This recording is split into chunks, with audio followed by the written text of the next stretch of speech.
امریکی air line کا ایک مسافت طیارہ اور آرمی کا Black Hawk helicopter Reagan National Airport Washington کے قریب فضا میں ٹکرانے کے بعد دریائے پوٹومیک میں گر کر تباہ ہو گئے۔ اس حادثے میں متعدد افراد ہلاک ہو گئے۔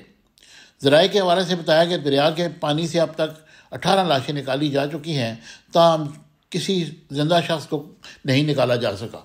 اور ٹیکساس سے تعلق رکھنے والے سینیٹر ٹیڈ کروز نے سوشل میڈیا پر کہا کہ ہم جانتے ہیں کہ ہلاکتیں ہوئی ہیں، تاہم انہوں نے تعداد نہیں بتائی۔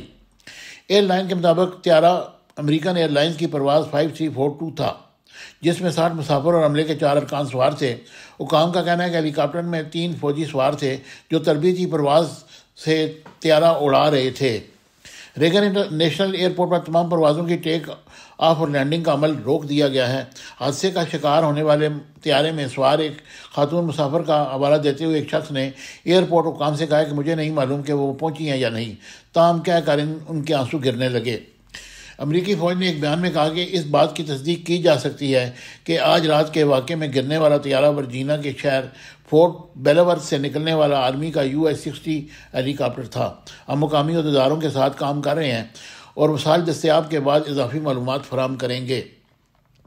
پولیس کا کہنا ہے کہ ایئرپورٹ کی سرحد سے مسلسل دریائے پوٹومیک میں متعدد ایجنسیاں سرچ اینڈ ریسکیو آپریشن کر رہی ہیں۔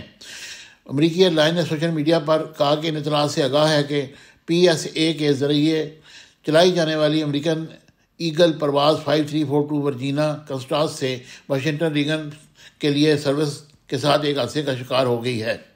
امریکہ میں کمرشل ایئر لائنز کو آخری بار 2009 میں حادثہ پیش آیا جب کولگن ایئر پرواز نیو یارک میں گر کر تباہ ہوئی، جس کے ذریعے طیارے میں سوار تمام 49 مسافر ہلاک ہو گئے تھے۔